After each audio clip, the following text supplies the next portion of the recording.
Nicole Webb of Wealth Enhancement Group joins the conversation now. So what are your expectations heading into what is undoubtedly a critical week as we do have a spike in stocks, as I ask you that question?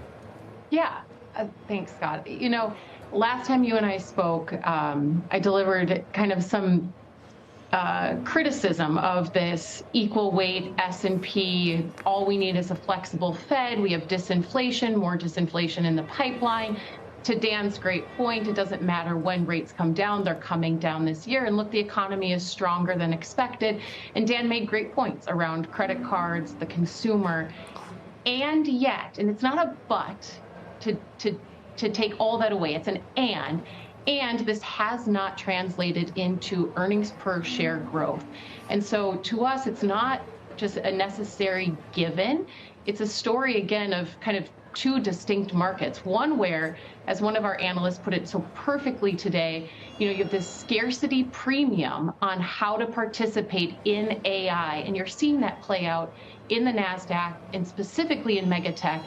And then you have the rest of it, the rest of the market, and curiosity around, in a backdrop where we have deglobalization and the cost of doing business is higher, and we've used the strength in being able to pass along pricing. Can that all really translate into growth, and specifically revenue growth and keeping up with margins?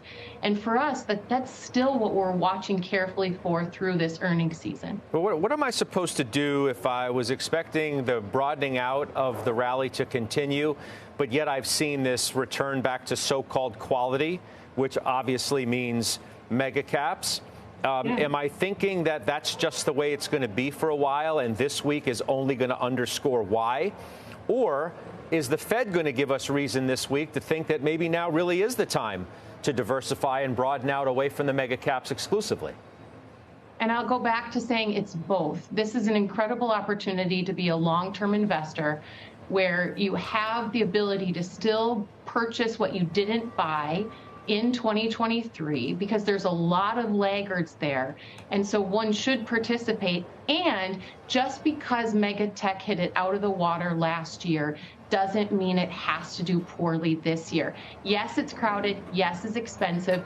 And there's still momentum to the upside. And until we see more names come public that specifically are in this AI area, you're going to see investors, both institutionally and on the retail side, looking for a way to participate. And so it's this moment in time where we're going to see the front end of the yield curve come down this year. We have trillions in money market, and both sides of the market look primed for investment.